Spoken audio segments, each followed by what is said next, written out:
Olá, meu nome é Valéria Fernandes Nunes, eu sou aluna da licenciatura em teatro e estou aqui para compartilhar a experiência sobre o estágio curricular obrigatório 1 na educação infantil.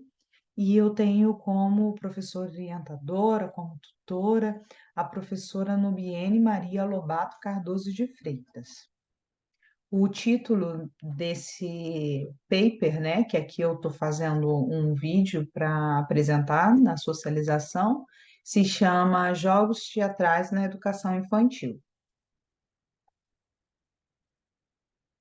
Bom, é claro que durante o período de estágio a gente tem a possibilidade de estar em contato com diversas práticas pedagógicas. Entretanto, por uma questão de delimitação, o foco deste estudo está nas relações teóricas e práticas sobre atividade didática na educação infantil que utilizam jogos teatrais como uma proposta pedagógica, focando principalmente na construção da identidade pessoal e social desse educando.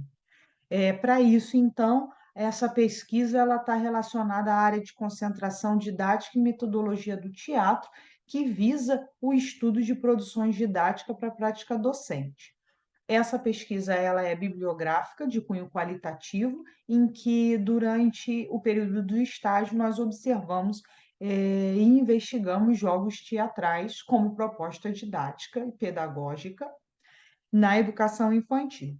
Esse trabalho ele se justifica devido à necessidade que temos de refletir e propor ações que possam aperfeiçoar e desenvolver a prática pedagógica, né? É uma necessidade, né, de pensar na capacitação do docente. O estágio ele foi realizado agora em 2023.1 na escola Jardim Escola Trenzinho Feliz, localizada na rua Urucum 158, em Bangu, no Rio de Janeiro, no caso nas turmas de educação infantil.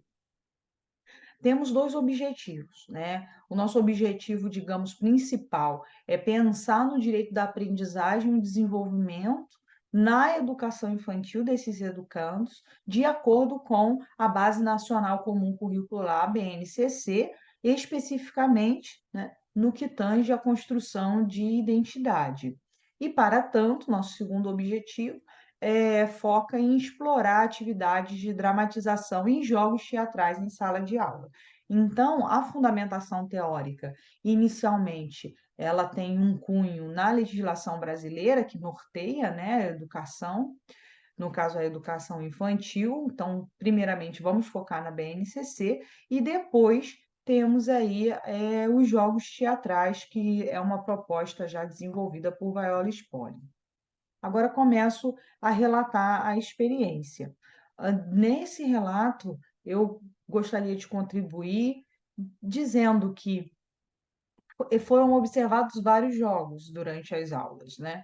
E muitos deles utilizavam até músicas. Dentre eles, eu estou colocando uma imagem aí que é de calendário e janelinha do tempo. A professora sempre fazia uma pergunta com uma música, pergunta-resposta com a turma, né, cantada, perguntando qual era o dia de hoje e qual seria a previsão do tempo, se era sol, se era chuva, como eles estavam, e dessa forma a criança começa a ter uma percepção, uma noção sobre tempo e espaço. Mas em específico eu quero falar sobre um jogo que foi um jogo que trabalhava a questão da identidade, da criança ter a oportunidade de se reconhecer e também reconhecer o outro, saber que há outros pares na sua sala com outros nomes e com outras especificidades. A musiquinha que foi utilizada para fazer essa brincadeira e também esse jogo, porque tinha ali uma questão de troca de nomes, conforme eu vou explicar daqui a pouco,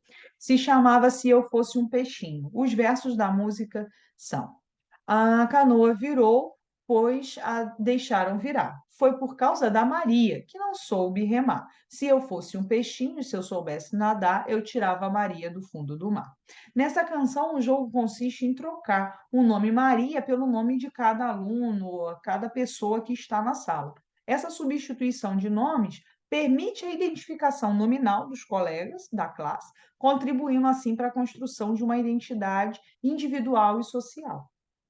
Nessa música também, nós observamos, né, que há um reconhecimento, né, quando um aluno falava o nome do outro, eles automaticamente já, todos viravam para essa criança.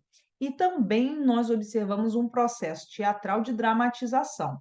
Por quê? Essas crianças, elas produziam uma coreografia, com ritmo, né, e trocavam as expressões corporais e faciais. Então, quando falava que a canoa virou, a gente observava expressões tristes, né. E logo depois, quando eles pensam no peixinho, né, se eu fosse um peixinho, há também ali um processo de imitação de um peixe nadando, digamos assim. E os alunos, dessa forma, acabam expressando os seus sentimentos quando alguém cai no mar, quando há essa simulação do peixinho e também o processo de salvar o colega.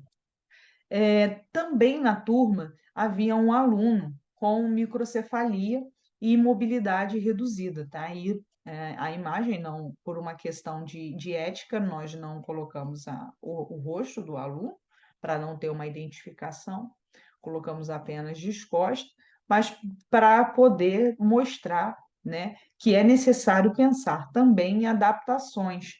E esse aluno, ele tinha muita dificuldade na fala, mas quando ele ouvia o seu nome, automaticamente ele sorria, sabia que a música estava falando sobre ele, né.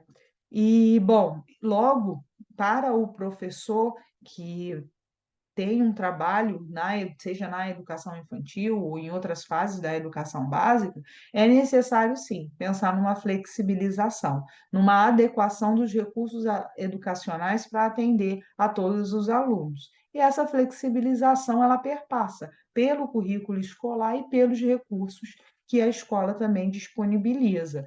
Tudo isso pensando numa proposta de educação inclusiva.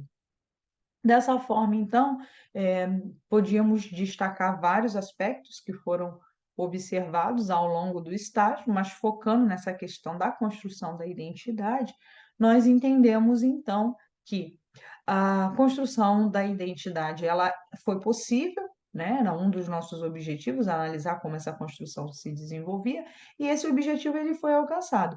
Porque uma vez que a criança, durante essa atividade pedagógica da música "Se eu fosse um peixinho", ela conseguia se identificar e identificar o outro, ela está construindo ali a sua identidade individual e social também.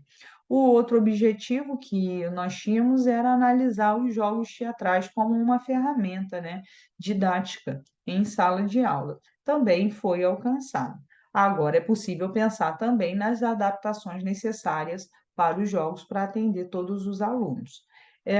E por último, nós ressaltamos que o ambiente escolar não é ali o momento em pensar em priorizar, digamos assim, a execução de performance artísticas excepcionais, né, pensando numa técnica específica, mas sim um momento de sensibilização, em que o aluno possa se reconhecer também como produtor de uma arte e também reconhecer essa arte em outros espaços. Aqui estão as nossas referências que nós utilizamos, a BNCC, a LBI, e outros 3 livros, sendo 2 livros, próprios, né, de ensino de teatro e, por último, o livro da professora, né, e pesquisadora Viola Spolin. Agradeço a todos, muito obrigada.